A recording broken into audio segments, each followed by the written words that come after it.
ఆంధ్ర తెలంగాణలో తక్కువ ఫీజులతో high quality results ఇస్తున్న ఏకైక సంస్థ తిరుమల్ ఐఏఎస్ ఇన్స్టిట్యూట్. బోరుగడ్డ అనిల్ ఎక్కడా? ఆయన తల్లికి అనారోగ్యం నిజమేనా? ఆమె నిజంగా అనారోగ్యానికి గురైనప్పుడు నకిలీ మెడికల్ సర్టిఫికేట్ తో హైకోర్టుకు టోక్రా వేయాల్సిన అవసరం ఏమొచ్చింది? తిరిగి జైలుకు వస్తాడా? పోలీసులకు దొరుకుతాడా? లేదా అజ్ఞాతంలో కొనసాగిస్తాడా?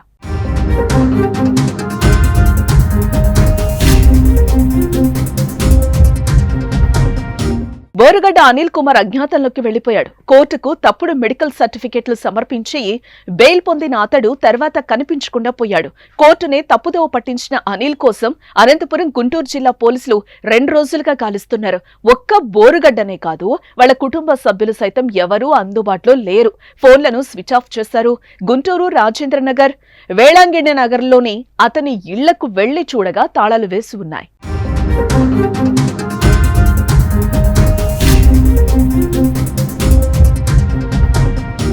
అనంతపురం 4వ పట్టణ పోలీసులు నమోదు చేసిన కేసులో రాజమహేంద్రవరం కారాగారంలో రిమాండ్ ఖైదీగా ఉన్న అనిల్ తన తల్లి ఆరోగ్యం బాగలేదని ఫిబ్రవరి 15న మధ్యంతర బెయిల్ పొందారు. ఆ నెల 28న గడువు ముగియగానే జైల్ సూపరింటెండెంట్ వద్ద లొంగిపోయాడు.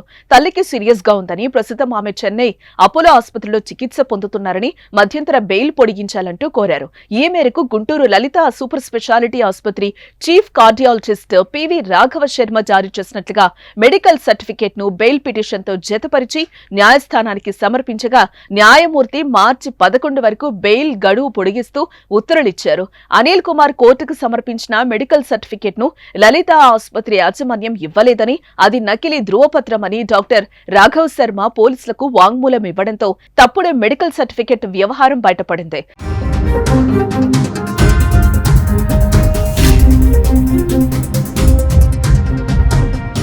అప్రమత్తమైన పోలీసులు బోరుగడ్డ ఎక్కడ ఉన్నాడో తెలుసుకునేందుకు ఆరా తీసినా బోరుగడ్డ దొరకడం లేదు. ఇంతకీ అనిల్ చెన్నైలోని అపోలో ఆసుపత్రికి వెళ్లాడా?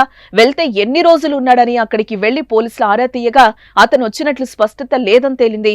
ఆసుపత్రి రికార్డులతో పాటు సీసీ ఫుటేజ్ల పరిశీలనలో అనిల్ ఆసుపత్రిలో ఉన్నట్టుగా ఆధారాలు లభించలేదని సమాచారం. తల్లికి వైద్య సాయం అందించాలని చెప్పి బెయిల్ పొంది ఇన్ని రోజులు ఎక్కడ ఉన్నాడో తెలుసుకునేందుకు పోలీసులు లోతుగా దర్యాప్తు చేస్తున్నారు. అతడు వాడిన నెంబర్ ఆధారంగా చివరిగా అతని ఫోన్ సిగ్నల్ హైదరాబాద్ లో వచ్చినట్లు పోలీసులు తెలుసుకున్నారు.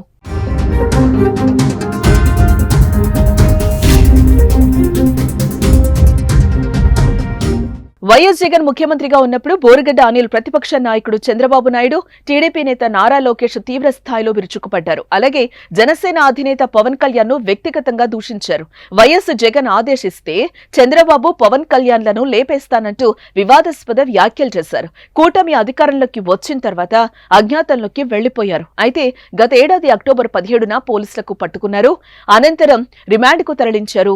బోరుగడ్డపై అనేక కేసులు నమోదు కాగా అనంతపురం 4వ పట్టణ పోలీస్ స్టేషన్లో నమోదైన కేసుల్లో రిమాండ్ గా ఉన్నారు. ఇప్పటికే అనేక కేసులతో ఇబ్బందులు ఎదుర్కొంటున్న బోరుగడ్డ అనిల్ కుమార్ మెడకు ఫేక్ మెడికల్ సర్టిఫికేట్ తో బెయిల్ పొందిన వ్యవహారంతో మరో కేసు నమోదయ్యే అవకాశం ఉంది. మరి ఈ నెల 11న లొంగిపోతాడా లేదా అన్నది ఉత్కంఠగా మారింది.